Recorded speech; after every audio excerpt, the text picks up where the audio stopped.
This topic is it's so nuanced, it's so deep. I could talk about this for hours because I feel like half of my video ideas correlate in some fashion. But at the core, it's really simple, right?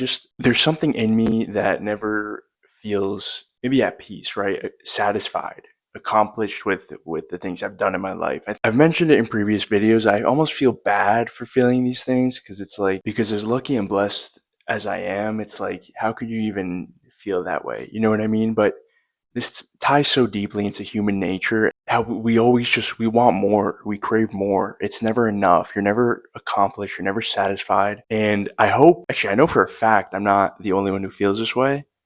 And this is why I'm talking about these things because they're relatable. So my objective in these videos, among other things, is to make you guys aware that you're not alone in the thoughts and the struggles and those things that, oh, why do I feel this way? Should I feel this way? Is this okay?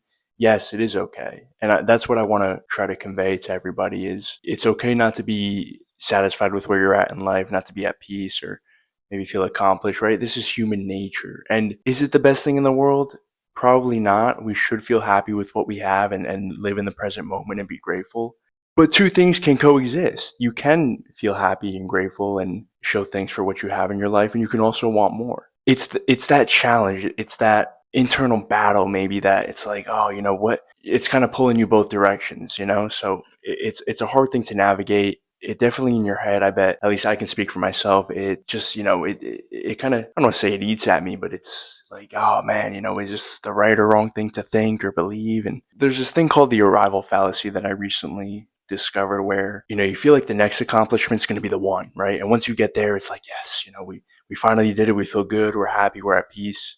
We accomplished our goal, right? And we can rest easy. But the whole idea behind the arrival fallacy is that it's always going to be the next one. It's always going to be the next one. You're never going to reach the end because there's always going to be something after that, right? And that's the challenge. You hit the goal, and then the goalpost immediately moves farther. It's like you're never at the end. You're never in the end zone. It's there's a new gap between who you are and who you think you should be, and that's something I personally struggle with too, right?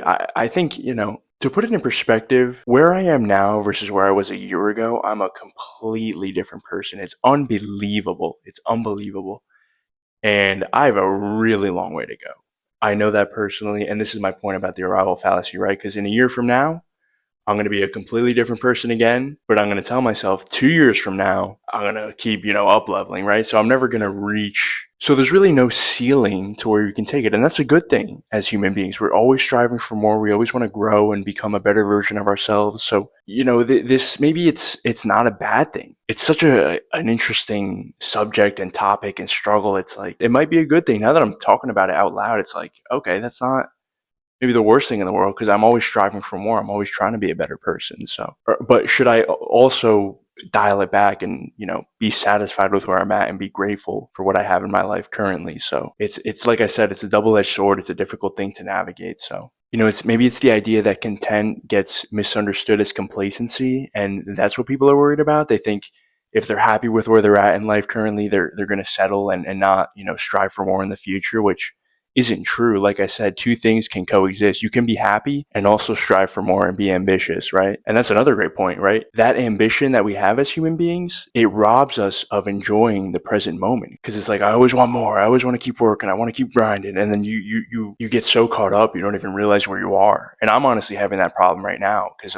I've mentioned in videos I'm working a lot, a lot, a lot, a lot, and I love what I'm doing, but I'm not enjoying the city like I maybe should be, and I'm not leaving the apartment too much, which is not a good thing. And I need to develop a little more balance in my life. That ambition as human beings, like I said, it robs us of the present moment because we're always thinking about the future. I don't want people to mistake happiness as a destination because you're never going to be happy permanently, right? It's never going to be the end product, right? It's going to fluctuate always. So for you to think, oh, if I do this, this, and this, I'll make it, I'll be happy, right? It's never going to be that way. As humans, our brains are wired to always come down to a baseline, right? There's as high as the highs get, as low as the lows get, you're always going to end up somewhere in the middle. You know what I mean? And I've mentioned it in previous videos, but social media just amplifies these problems. You're scrolling and you see people who have the cars, the money, the house, the girlfriend, boyfriend, whatever it is, right? And that's certainly not going to make you feel at peace, because there's always going to be somebody with more, there's always going to be somebody better, and it's just this never ending loop and cycle. So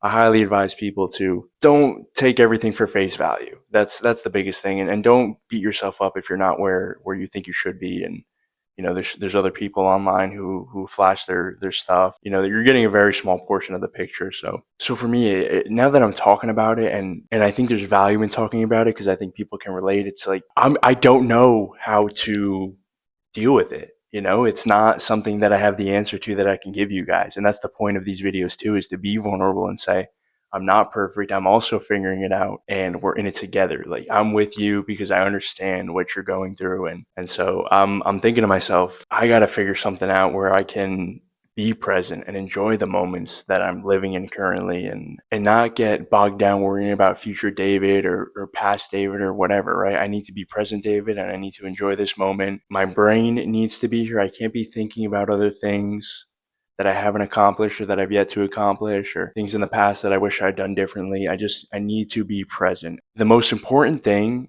for all of us, anybody watching this video, myself included, is the acknowledgement of the issue, right? Because it's there, you're telling yourself it's there. Now you can take steps to resolve whatever it may be and put practices in place to become a better version of yourself. And so to bring it full circle, I think I'm trying to think of a call to action for you guys to maybe shift your framework or your mindset around this. Two things can coexist at once, okay? You can be happy, you can be at peace, but you can also strive for more. It's okay. You don't need to have one or the other. I'm enjoying my work, I'm enjoying what I'm doing, but I need to be able to detach and live in the present moment and be grateful for what I currently have in this. I'm here with my brother, my cat. We have, this beautiful apartment in this beautiful city, right? We need to maybe once in a while take a breather, enjoy life here, enjoy everything it comes with, enjoy everything it has to offer. And what I would say is celebrate the small wins, right? Don't worry about the finish line, because we don't do this to get to the destination. We have to enjoy the journey. And I preach the same over and over and over. If you're worried about the end goal, you're not going to enjoy where you're at. You're going to get to the end goal and you're going to be like, well, this was not what I expected. It wasn't as fun, because you didn't enjoy the journey. And don't worry about eliminating the little devil on your shoulder, right? It's always going to be there. And that's okay. That's, like I said, human nature. It's hard to rid yourself of those things. As you do progress on the path of life, and you reach those benchmarks and those goals that you set for yourself, you'll enjoy it that much more, because you appreciated everything along the way.